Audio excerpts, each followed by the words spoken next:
Hello, hello, hello, everybody. Hi. Happy almost Valentine's Day, everybody. My name is Lainey Rose, and I'm the events manager here at East City Bookshop. It is a joy to be with all of you lovely faces today, despite the snow. That was crazy, right? Like, wow, so cold. I'm over it. It is a joy to be with you all today celebrating First Time Caller. And thank you to our virtual audience for being here as well. You did not have to brave the snow, and for that, I envy you. We are so excited to have our events program back in full swing, especially our romance events. This Friday, on Valentine's Day, we are having the Julia Quinn in store for a signing line. Like, yes, the Julia Quinn in store for a signing line. We still have tickets available, so you'll want to grab them now while you can. All the information about our upcoming events and our 14 different book clubs are on our website. And I think we have a few attendees from Really Reading Romance in the audience. Yep. Let's get a louder woo for Really Reading Romance. Yeah! Some housekeeping details before we get to tonight's event. Number one, if you take a moment to silence your cell phones, please and thank you. We do have time for questions tonight for both in-person and virtual attendees. So even if you're watching via Zoom, you can participate. Please put those questions in the Q&A feature so that we can see them and can ask on your behalf. And finally, most importantly, if you need to purchase an additional copy of tonight's book or any of Julie's books, we have them available and we'd be happy to help you out. All of those books are upstairs at the register, not on our romance shelves, and you can purchase them prior to the signing line. I met the wonderful and charming BK Borison for the first time when she came in to sign over 700 books for the business casual pre-order campaign. And yes, we broke that record for first time caller. I figured if her books were half as delightful as she was, I'd have a good time, and I leapt into reading everything she's ever written. Me and my fellow booksellers have since then formed the BBBB, the BK Borison Bookseller Book Club. We simply adore the romances she creates and all of the love that she pours into them. We are so excited to celebrate First Time Caller tonight with all of you, a story where a hopeless romantic meets a jaded radio host and sparks fly. Aiden Valentine has a secret. He's fallen out of love with love. And as the host of Baltimore's Romance Hotline, that's a bit of a problem. But when a young girl calls into the station asking for dating advice for her mom, the interview goes viral, thrusting Aiden and Heartstrings into the limelight. Everyone wants Lucy to find her happy ending, even the handsome, temperamental man calling the shots. But when sparks fly behind the scenes, Lucy must make the final decision between the radio-sponsored Happily Ever After or the man in the headphones next to her. Our author of the evening is B.K. Borison, who lives in Baltimore with her sweet husband, vivacious toddler, and giant dog. Excuse me. I just get so emotional about dogs. She started writing in the margins of books when she was in middle school and hasn't stopped. And joining us today on her birthday is Julie Soto, a USA Today best-selling author, playwright, and actress originally from Sacramento, California. Her musical Generation Me won the 2017 New York Musical Festival's Best Musical Award, as well as Best Book for her script. She is a musical theater geek, fandom nerd, and the author of many spicy fan fictions. Please welcome me in joining our authors for the evening. Give them a round of applause. Come on down. Get that applause going. I know you can go for longer.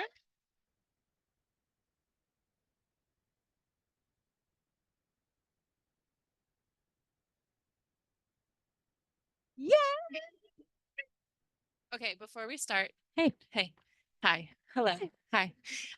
Tonight is Julie's birthday, and she so graciously agreed to celebrate me on her birthday. That's what you think. We haven't even started so the how we're event gonna that's start about is- me tonight. No, we're gonna sing happy birthday. Great. So I'm gonna count to 3, and I'm not gonna sing into this microphone. We're just gonna, you guys are gonna sing, and I'm gonna watch. Ready? Okay. 1, 2, 3. Happy birthday to you. Happy birthday to you. Happy birthday, dear Julie. Happy birthday to you.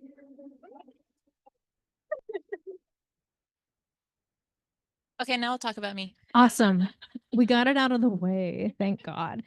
Thank you. Oh, that was beautiful. And it was like we chose a key and we stuck with it. I'm really happy about that. Great. I stopped in the middle to heavy breathe for a few minutes.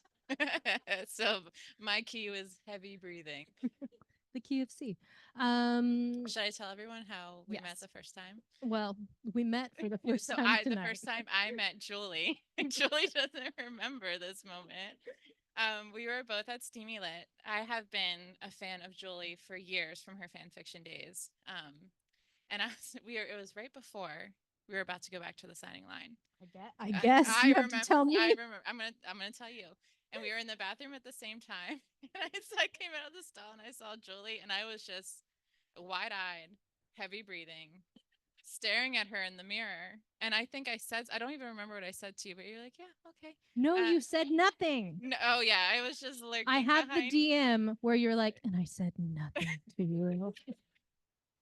So yeah, and then we formally met, I think, a little bit later, and I was like, "Oh, by the way, actually, we met before." Well, this I is the stared first at you time in the we've seen each bathroom. other in person, but we did a live with That's Jessica right. Joyce. See, I'm like, we're old friends now, Julie, We are. because We're I in it. talked to you in a bathroom in Anaheim.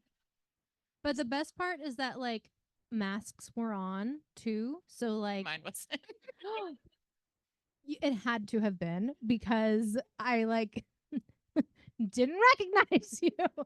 From my point of the story, the mask was on.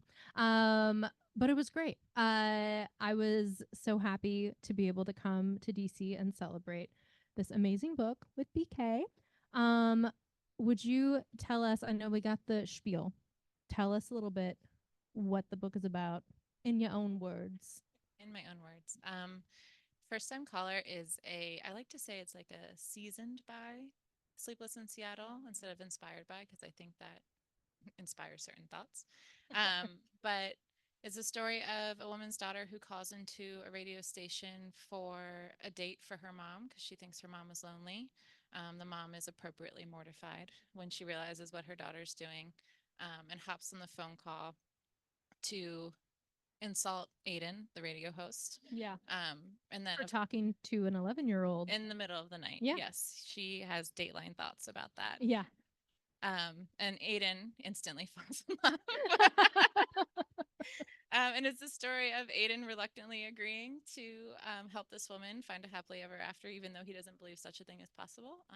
And shenanigans ensue from there. Yeah.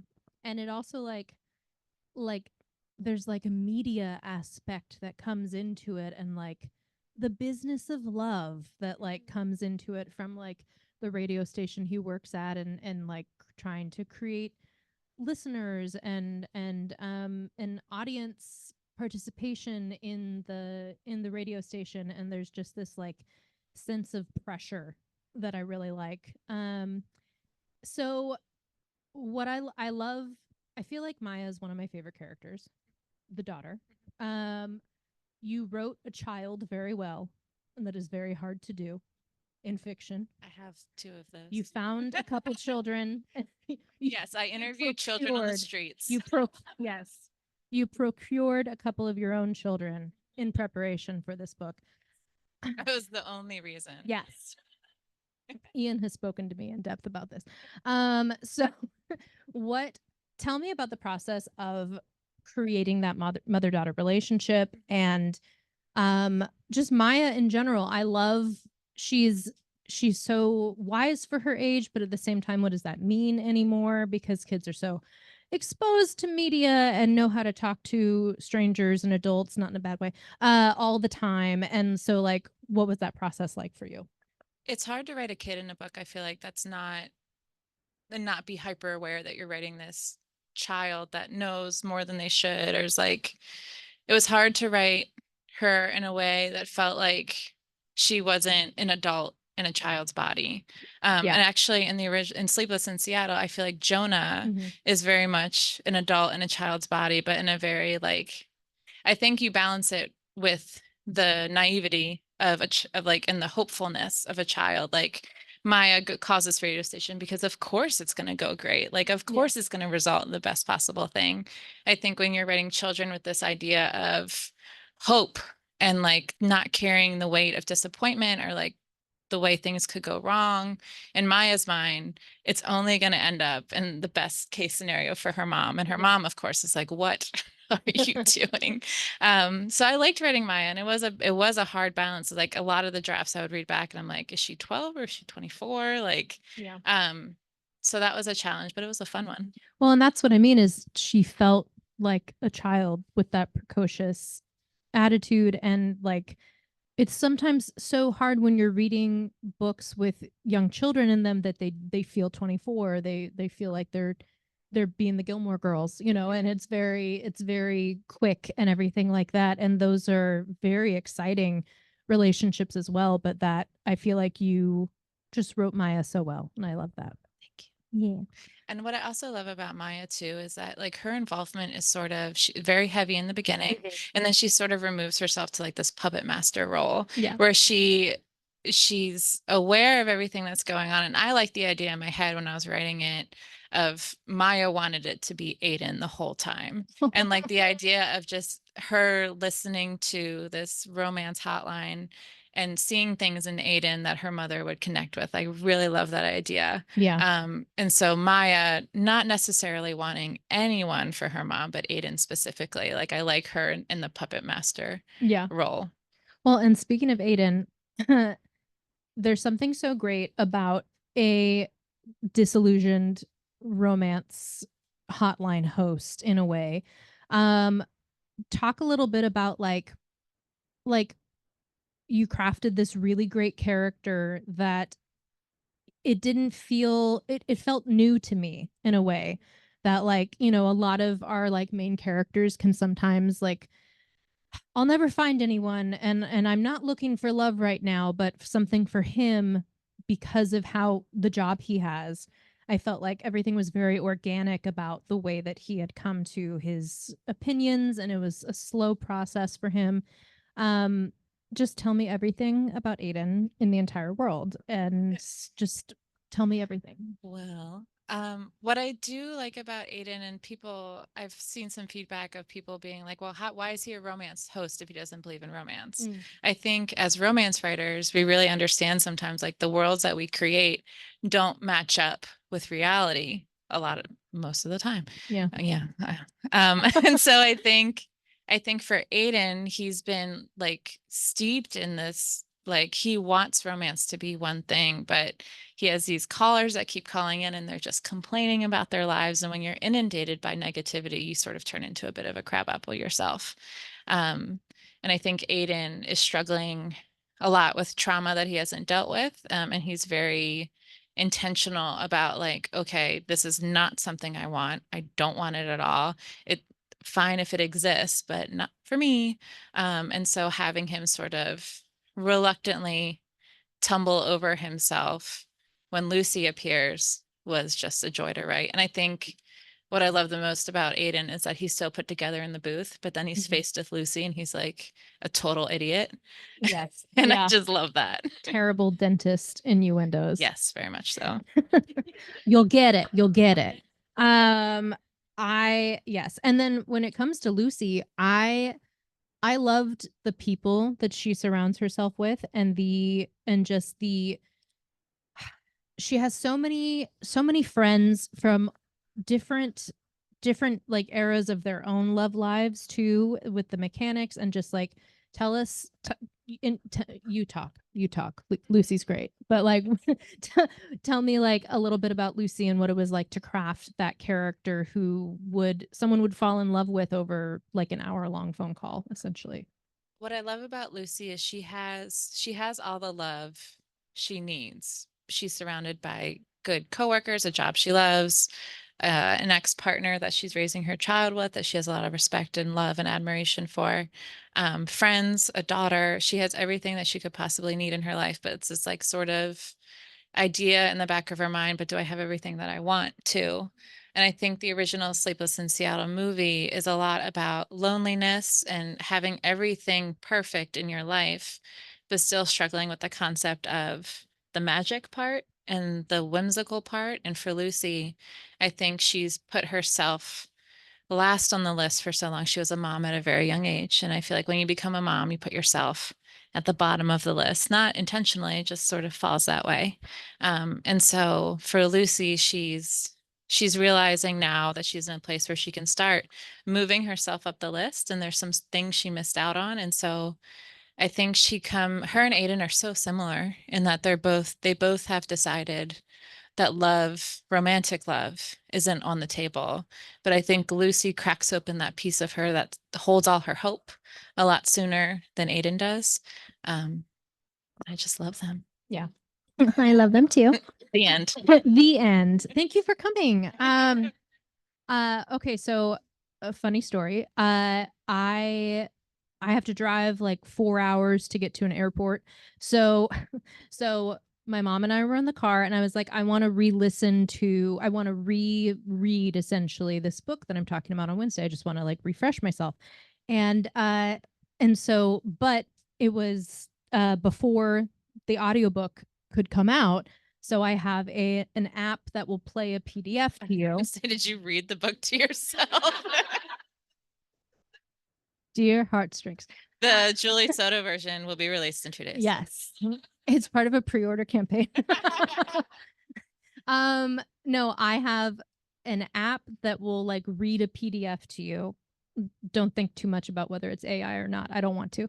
And so basically, but like it's, it's a robot reading a book to you. So I tell my mom this. I'm like, you're not gonna like this, okay? Like, but I want to listen to it in the car.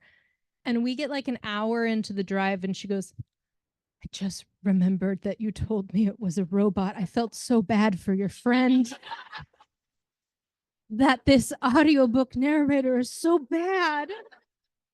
And I was like, that's an advertisement for the app if I've ever heard one. It'll trick someone into thinking that it could possibly have been the audiobook. A really narrator. bad production Yes. of an audiobook. So the other thing that I love though is my mom will be like, pause it. And she'll be like, so you said it's like Sleepless in Seattle? And we're like an hour in, and she goes, but he's a radio. And I was like, Mom, it's seasoned. Like, Seasoned. Yeah. Seasoned. And I'm like, no, I mean, but it's the piece of it, right? And she goes, oh, okay. I get it. Well, the way I've been describing it to like, I was like, if you read fanfic, it's an AU. And like, there's a lot of people who don't read fanfic because the blank looks I get are like, and so, yeah. And it's hard. I realized how much I screwed myself during this promotional period by saying inspired by Nora Ephron, because she is such, just a figure and a movement. And so but rethinking it for book 2. But the vibes are still correct though. It's still Nora Ephron vibes. Absolutely. I do love it's like a twist you put on Sleepless in Seattle in a way, is like, but instead one of them is the radio host. And I just love that. I think people have such an attachment to Sleepless in Seattle, and they would love this book because of it. What's your Sleepless in Seattle story, your Nora Ephron story? Did you watch a lot of it growing up? Yes. Yes. Is Sleepless in Seattle one of your favorites? It is the favorite. Yeah. It's my favorite. It's my comfort movie when I'm feeling sad. My husband, who's over there, has come home from work many a time to me just crying to Sleepless in Seattle. I knew I wanted to. The first time I watched Sleepless in Seattle, the monologue about magic was when Meg Ryan is crying in the car. I knew that made me realize I wanted to be a writer, that I wanted to make people feel that way.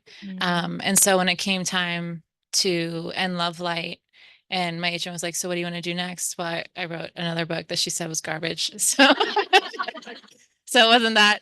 But then I started writing this book, and people keep asking this, when people at this stage of the game, people were like, well, what do you remember from writing it? I don't remember anything from writing it. I think I just blacked out the whole process. And that's when like you're in a good space for writing a book, because you're not aware that you're writing a book. You're just doing it. It hasn't been that way since. Yep. But I wanted it to feel the way that movie feels to me. Yeah. Oh my God, you guys. If you didn't already have a copy, I would be like, go get one. Get a second one. Give it to a friend. I love that. I am actually a You Got Mail girly over a Sleepless in Seattle girly, but that's fair. I mean, it's fair. It's the enemies to lovers of it all. Yeah. Well, book 3 in the series is You've Got Mail, seasoned. Book It 2 has been is seasoned and spiced. seasoned. Book 2 is When Harry Met Sally, seasoned. I know. I feel like I should stop saying it though, because look at all your faces. I need to know everything right now, but I will just talk to you about it later. Maybe, I don't know. Okay, so that's what I wanted to ask is this series, you're starting a new series. What is that like? How is it different from Love Light Farms? Like how do you approach beginning a new and did you always know this was beginning a new series?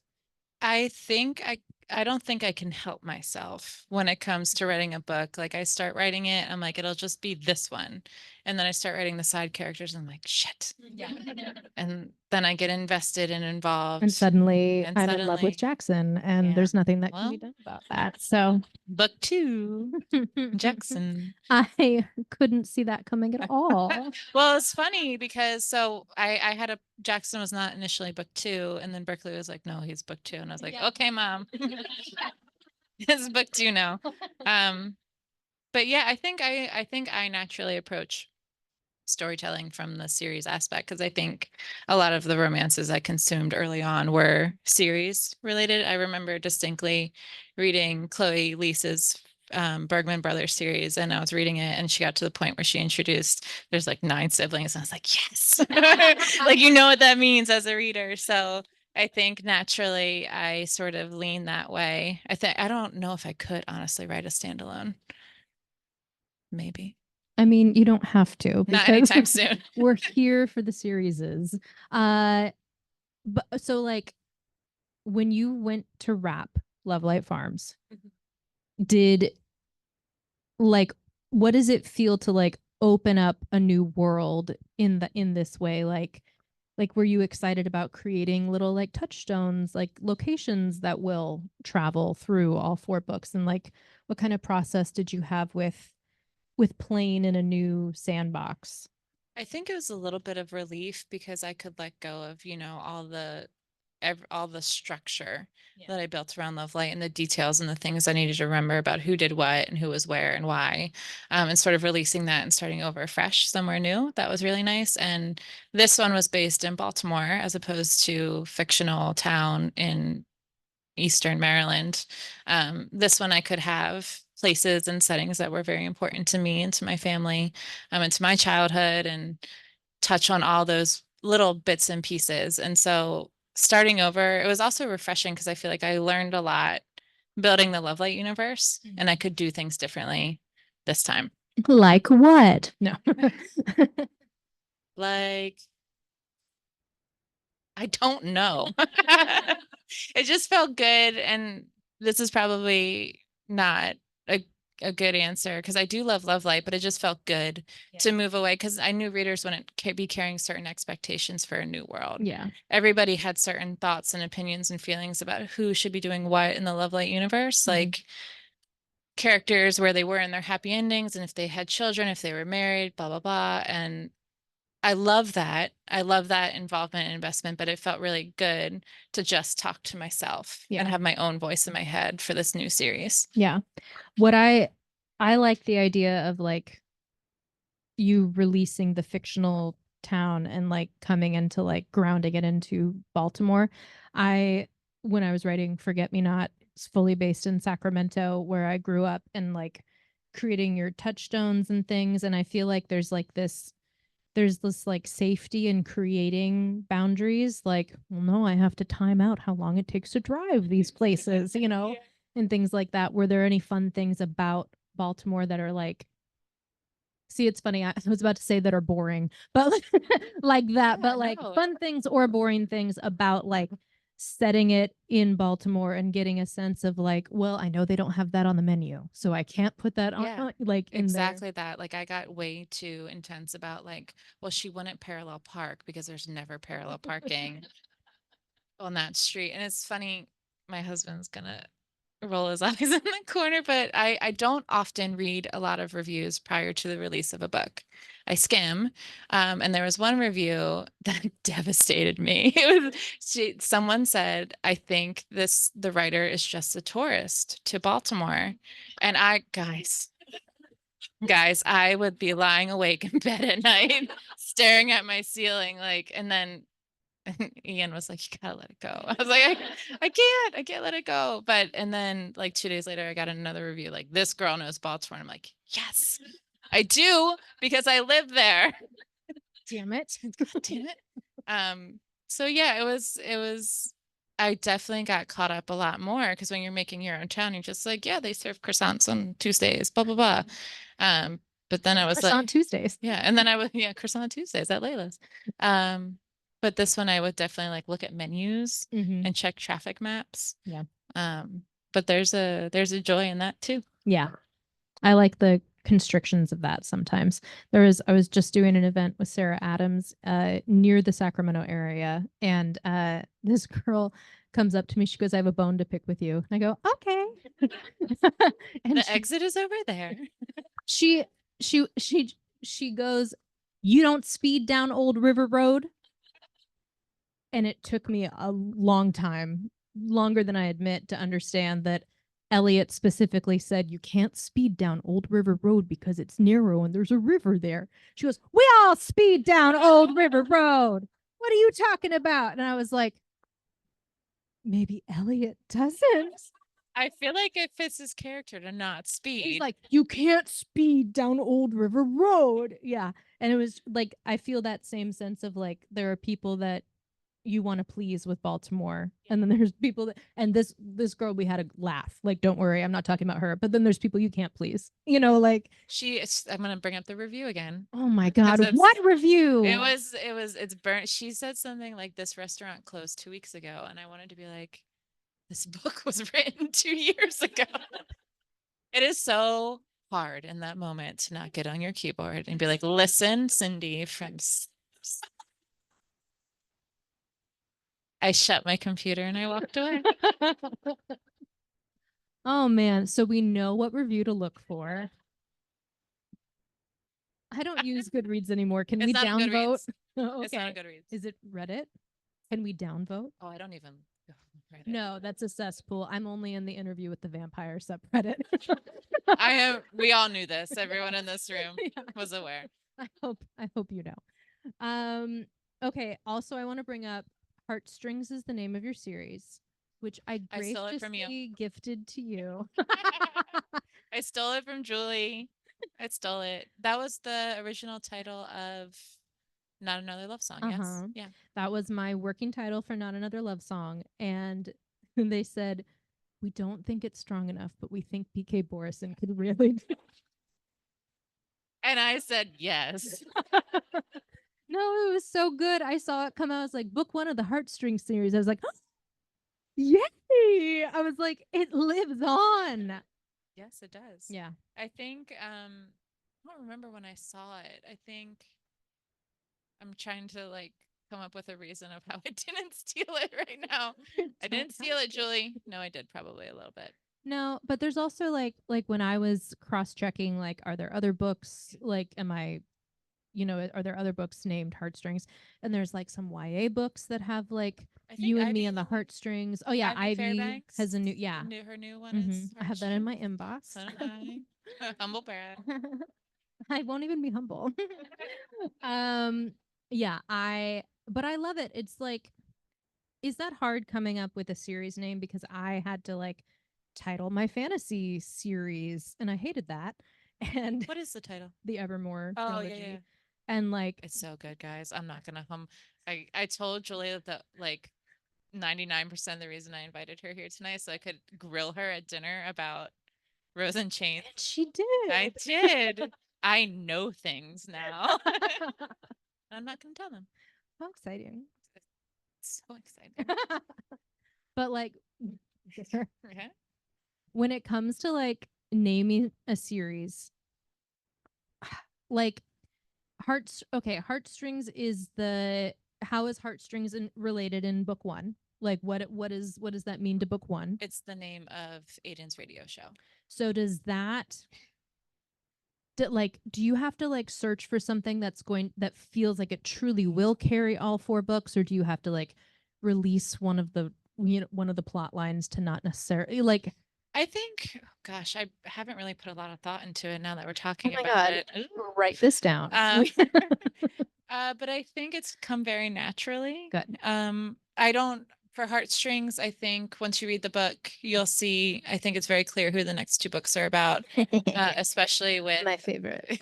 especially with the Heartstrings, you know, to sort of pull it together. I put a lot of thought into titles, Yeah. but probably not so much into series titles. Tell us about your thoughts on the title. I love talking about how long it takes to come to a title. Yeah, this series, Lovelight, I struggled a little bit. And I think doing Lovelight titles, I came with the realization that like I should have the title first. So I know that it feels right. But the Heartstrings titles, they all came pretty quickly. I knew I wanted it to be First Time Caller because radio, it just made sense. And then I won't talk about the other series that I'm not supposed to talk about. The other series. My other series. Well, has the title for book 2 been announced? Yeah, so book 2 in this series is And Now Back to You. Yeah. Because, well, no, I can't say that. Never mind. Ignore that. Never mind. Never mind. I love it though. I saw that on Goodreads and I was like, did I miss it? Oh my God, the title's out. It was weird because I like to make a big deal out of title drops, but Berkeley just put it in an announcement when they announced the next book deal. And I was like, can we not? And they're like, no, we're gonna. I'm like, can we not? I want to make a big deal out of it. But Mom. I know. Yeah. So it's like, it's sort of, I'm in the in-between place where some people know it. Yeah. Everyone in this room Oh my knows God, it. and we're filming. No, and the internet knows it. But it's on Goodreads. It is on Goodreads. But Which means it's true. If it's on Goodreads, that means it's factual. Yeah, I think we landed on Rose and Chains about 2 weeks before the announcement went out. And then Not Another Love Song took like 6 months to find. But Forget Me Not, Debbie Soto came up with that like that. Debbie Soto. Debbie is my mother. Yes. Who thought that the AI narrator one and the same. Okay, so since you brought it up, do you have all 3 titles for the? I do. I'm realizing in my head I should have asked more questions at dinner. We're gonna go in that room and we're gonna talk. Great. I'm gonna lock the doors. Lock the doors. We definitely landed on book 2. I know what I want book 3 to be, but then you just got to leave space for the Holy Spirit. And the Holy Spirit and the publisher called the Target sales reps, yes. basically. And that is not even a joke. I was gonna say, did you guys know that Target sometimes Target's in charge? Target's in charge if they don't like your cover or your blurb or your title. Everyone's dead silent in this room right now. They're like, oh God, Target. I would the overlords of the publishing. I would world. like to blame Target for wet. I'm not sure if I'm pretty sure it was one of the pieces of the problem. But yeah. Not that Allie cares.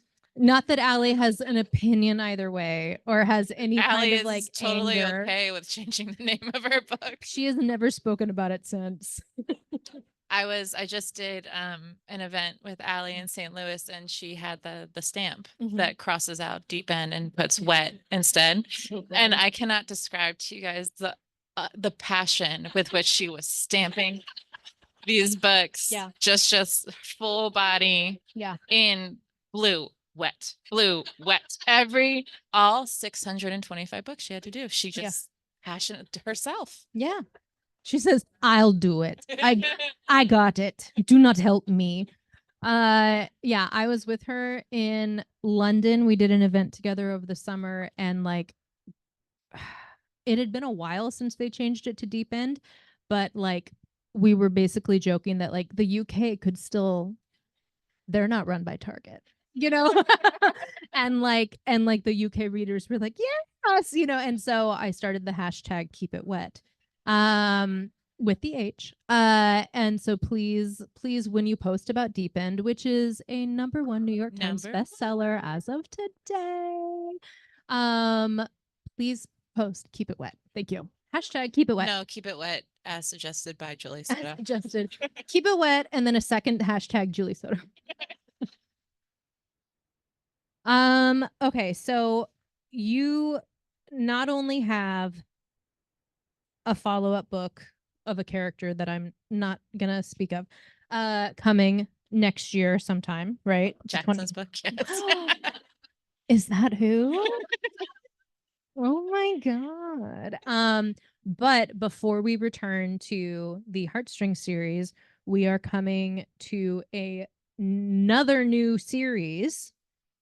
Would you tell us about Good Spirits? Good Spirits.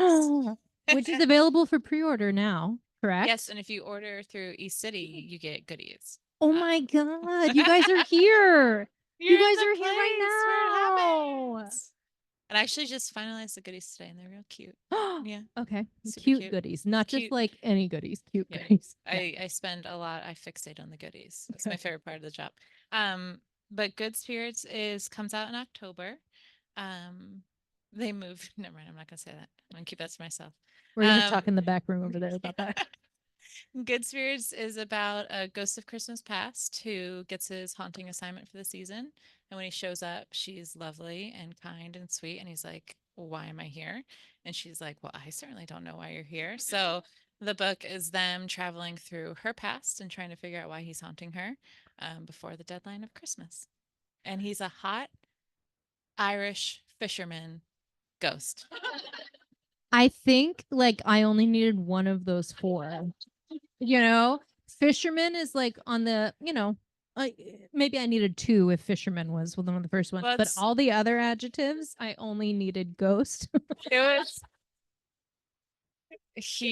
when I was describing it to my agent at lunch, I was like, and there's ghosts, and she's like, I was like, and Christmas, and she's like, oh yeah, okay.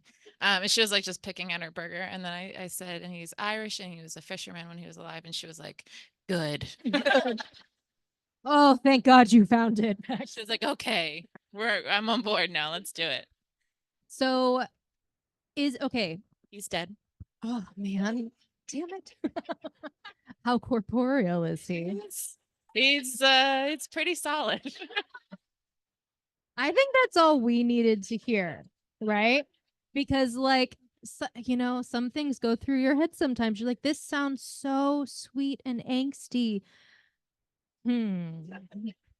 When do I get the goods? So it's funny because I've been watching people take this journey as they learn what the book is, and it's like they're like, "Ooh," and they're like, "Oh, oh." is it okay? So clearly Christmassy. I know that like Christmas books come out in like the October season sometimes to give it lead up and and like get you prepared for stocking stuffers, all the good stuff. But like, do you feel like it could also be an October-y book? Like is it living in that Nightmare Before Christmas zone? Not in that way. So the way I set the book up is Nolan as a spirit is from the Holiday Ghost Department in the office in the Department of Hauntings and Spirits. So I introduced this whole sort of bureaucratic afterlife. Yeah. There's an office of gosh, no, I can't remember anything about this book. There's an office of poltergeists. There's an office of like Victorian dolls, I think, like haunted Victorian dolls. Amazing. And so there's a office of Grim Reapers. And there's all these different hauntings and spirits that are like a part of this huge department that manages the afterlife. So we get a glimpse of that. And the rest of the department will come into play for the other 2 books in that series. Oh, the other 2 books in that series. Another series. 3 books in that series. What's that? Ghosted. Yes. The Ghosted series. Of course it is. Precisely. Exactly. Okay, I want to ask like a couple more little things and then we'll do audience participation. We're getting the nod, the very serious nod. Why romance for you? Is this like Are there other genres you would ever want to try? Is romance like your OTP? Is this your life? It is my OTV. Yeah. Romance has always taken care of me as a reader. Mhm. It's hopeful, it's honest. There's always, even no matter what happens in that book, you know, you're going to end in a place where you're taken care of, happy ending. And I think when there's enough terrible things happening in real life, having a book that I know is going to feel good, even if it's going to put me through it Yeah. when I'm reading it, ending good, I think that's important. Yeah. Oh my God, clap. Thanks, Julie. What are some of your favorite tropes? What's or like actually the more fun question is what's a trope you would never touch with a 10-foot pole? As a writer or a reader? Both. Ooh. Did someone say it with me? Yeah. As a writer, well, as a reader, I feel like I would read anything because if it's done well, Yeah. then You can then I'll- always change yeah, my mind. Yeah, Yeah. I can. My mind can be. I'm easily swayed. As a writer, I don't think I could ever do a convincing love triangle. Mm-hmm. Any sort of So tough. cheating. Yeah.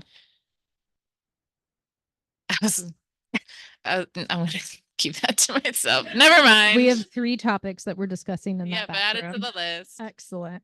And last question, what are you reading? Rose what's and it- Chains Oh my God. for the third time. For the third time. It's so good. It's so good. Okay, aside from me. what do you I'm read? reading. I have Hannah Bonham Young's People Watching. Oh, nice. Humble I brag. love that cover. And then I have Lila Sage's new book, After Wild and Wrangled. Oh. The one after that. Yeah, look at look. Ex- I did not bring my Kindle, so you can't steal it. I'm also reading Chloe Lisa's Untitled Project, which is phenomenal. nice. I think it's untitled. I won't say the title. I like I that won't say for the a title. name though. Untitled Project. Untitled. Someone brought me a bracelet because the third book in the Heartstring series is Untitled, and the bracelet said Untitled. You did Untitled book 3. I love it so much. I put it on my desk. It's so cute. I did. Don't say anything to anyone. Silence. Attack her.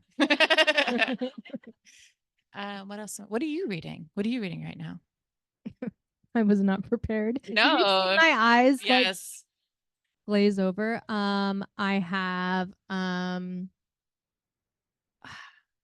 have so many things. I have Sarah Holly's next second book, Do you hear that? What? Destiny. She took 3 steps back when you said that. I gotta go to my inbox and my flagged emails. I'm gonna that's read where all everything the out loud. PDFs live. A lot of it is AO3 emails. So whenever I get a new chapter notification, I go Oh my flagged. gosh. I think we're reading the same thing on AO3. Doubtful. It's Interview with the Vampire fan fiction. Unless we need to talk about that for the We'll next add it 20 to the minutes. list. No more. Yeah. Oh, I have Kate Goldbeck's next book. Fallon Ballard's upcoming. You know what? Wait, has she announced? She announced it. Okay, thank God. Yeah, I have Princess of Blood by Sarah Holly. See You at the Finish Line, sports romance, queer sports romance. I'm excited for. I have If Not for My Baby. I have Kate Golden's. It's so Murder good. Romance. It is so good. And a lot of these are from last year, which means it's time to read them.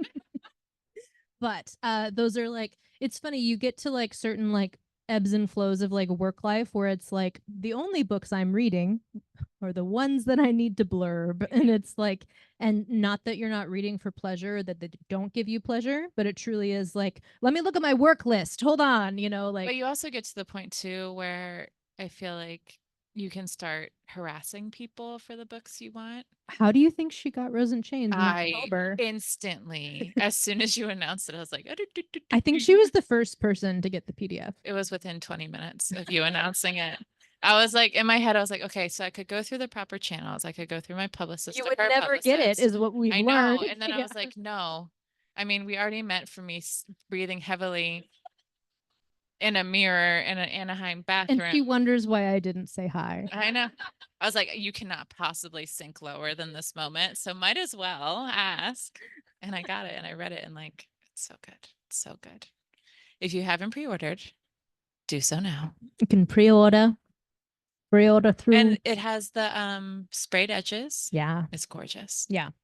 I'm very excited. It's my first hardcover. I have 2 books coming out this year and they're both hardcovers. And I'm like, Congratulations. how exciting. Okay. Audience questions. Go. Okay.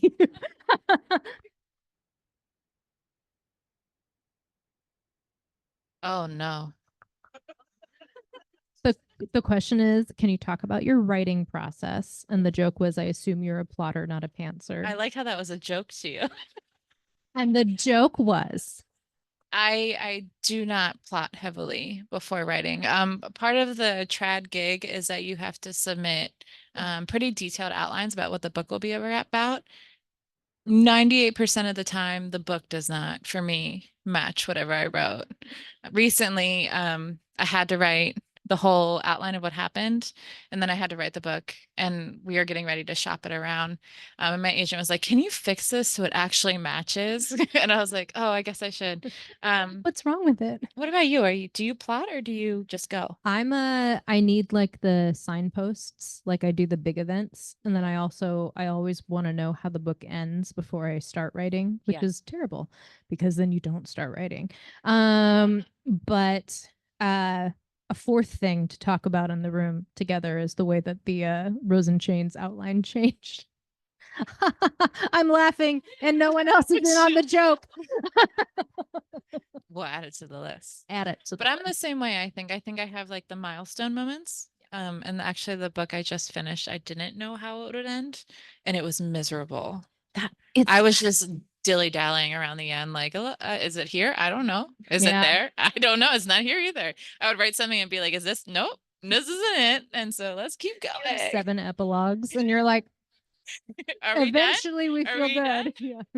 Um, 6 months later, 7 times. So when you get to that point, don't be surprised. Guys, there are 24 epilogues. Amazing. Okay, who else? Hi.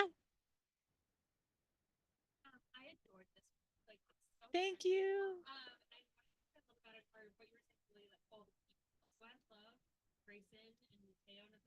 Yeah. They want to know about developing the characters, specifically Grayson and Mateo, and like the family, developing the family. I knew I wanted there to be a blended family. Yeah. I knew I wanted Lucy to be a single mom, but I wanted her to be very supported by her ex-partner. And I think the way those two came together was kind of silly, like a kid thing. Like Lucy, they just decided to lose their virginity to one another. And Lucy's best friend calls her like you have the worst luck of anyone I ever met. And of course, when that happens, she becomes pregnant. But I wanted this book to showcase not just romantic love, but platonic love and friend love and parent love and coworker love and all the different types of love you can fill your life with. And I think a lot of times when we see ex-partners in romance books, especially, they can be toxic or they can be sharp and painful. And I just wanted this family unit to feel very much like a unit and a family that operated really well. And Grayson was very clear in my brain from the very beginning. He is a solid presence. And I really liked writing him. He was one of my favorite characters to write. Yeah. I also feel like Grayson being so supportive and what he brings to her life also makes it harder for her to see what she's lacking. Yeah. And like that it was really great to like you said, ex-partners when they have sharp edges and there's things that you wish you could change, but she doesn't wish she could change things about the dynamic necessarily. Yeah, I think at one point Grayson calls himself the platonic love of I her was life. literally when you started saying like Yeah. and platonic love, it's like platonic love Yeah. of her life. And I think that's wonderful, but exactly that. I think it has sort of masks this issue for Lucy of like, I have all the love I need, but do I have the magic love, the love I want? Yeah, absolutely. I saw a hand there. Speaking of developing the family, can you tell us about the mafia romance? You guys, Did you plant that question? Was that So the question is about the mafia romance, and I have said to it say, once. I have a question right here from Allie Hazelwood, submitted to my cell phone a couple hours ago. Make sure she talks about the not just the mafia romance, the cozy mafia romance. I said it once and it has haunted me ever since. Did you say speaking of the family vibes? That's good. Some kind of family. We're all in the family. I have the first time I ever talked about this was on a live with you. So Right? it Is that where you heard? Like, where did you we're hear trying it? to figure out where the mafia romance came from. It was she a doesn't fever remember. dream. Yeah. We and Julie, yeah, me, Jessica, and Julie were talking. Where did you hear it? Who? Oh my That's where God, Allie. I told everyone in that audience not to say anything. But Allie was there. Allie was there. I thought Allie just talked to Allie you. texted her friend. Yeah.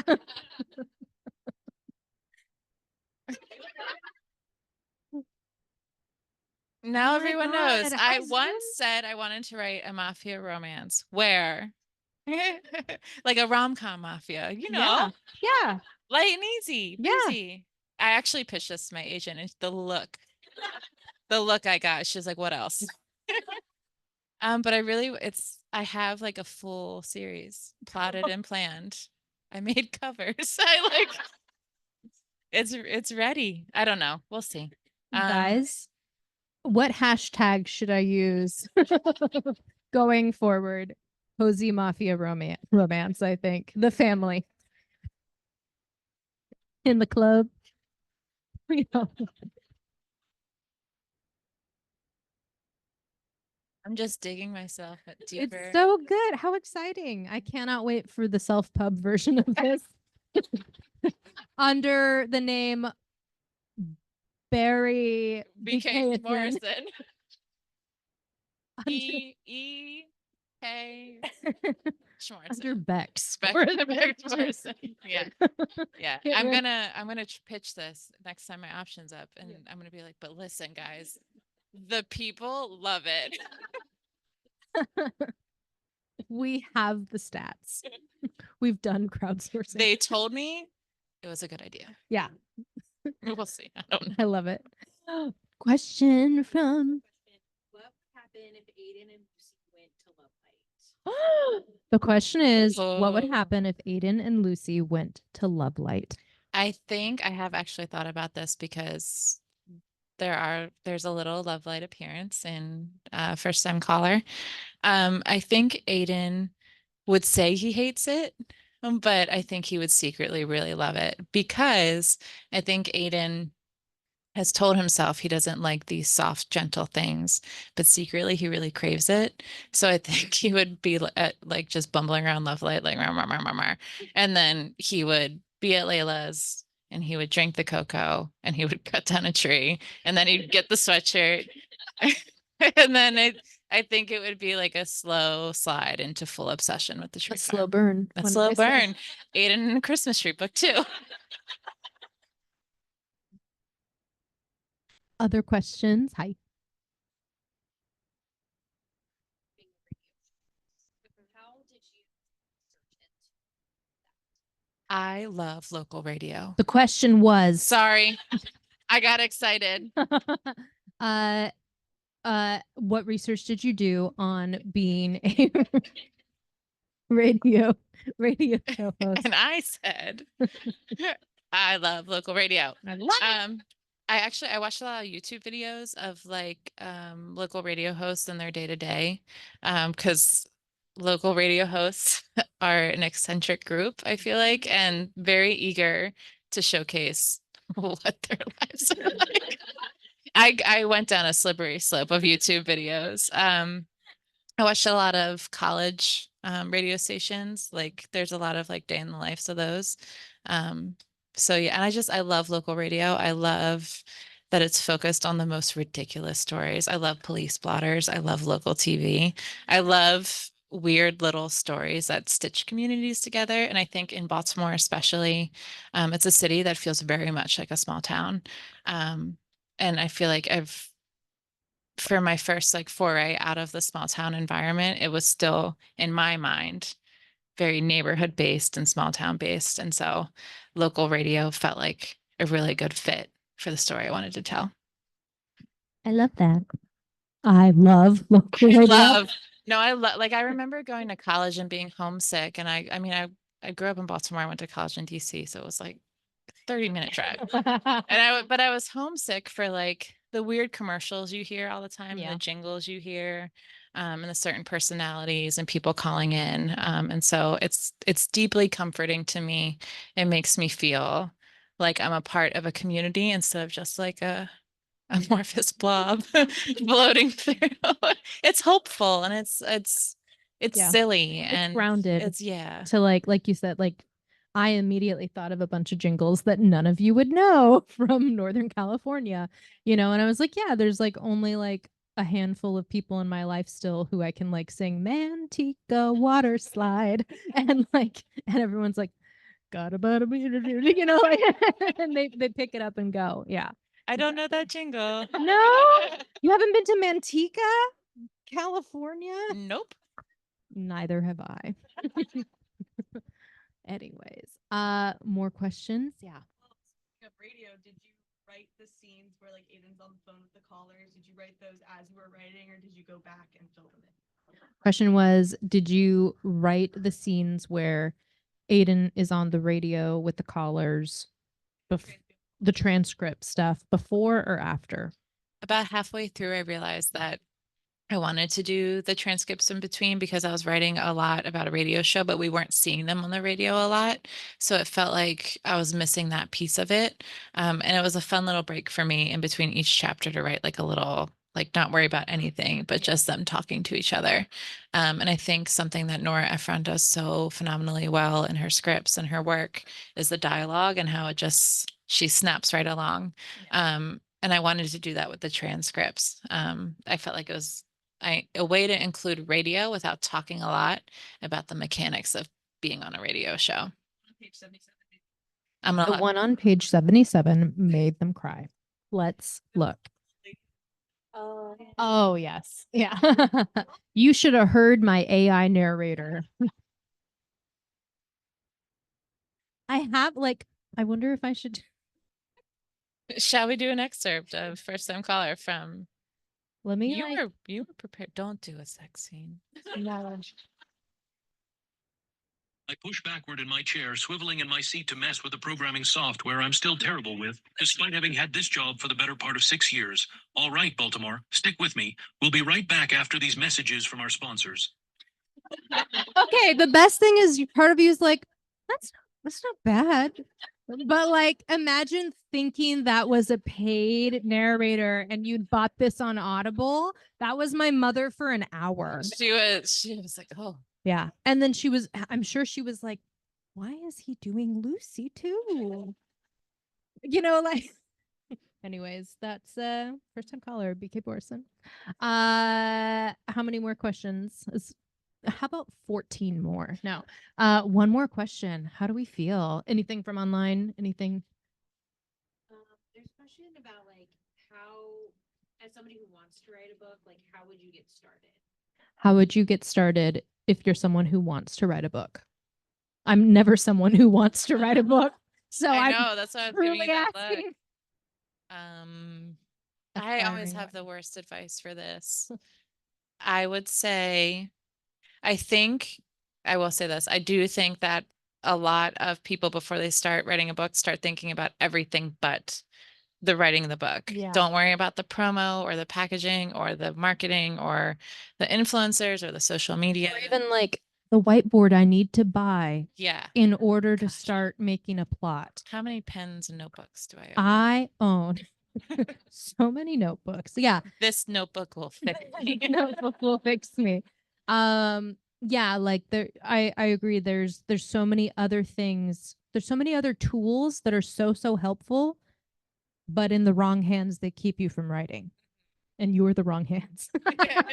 Yeah, there's a lot you can do to keep yourself from writing the Yeah. book, but until you sit down and actually write the book, just write the book that you want to experience. Write something that makes you feel good, and then worry about everything else later. Yeah.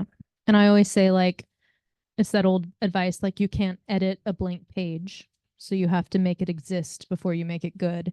So, like, especially if you're someone who's out of time, who is out of resources in their life to, maybe you don't have the babysitter set up to give yourself an hour a day, but like you can find 5 minutes with Google Docs on your phone. Like, take yourself out of a ritual where you need the candle and the coffee and the Stanley Cup, and the laptop has to be like this, and the Bluetooth has to be working, and Spotify has to be going. Like, take yourself out of the ritual, and you can find the 5 minutes in the carpool pickup to just make like 2 bullet points about what you want that scene to be like.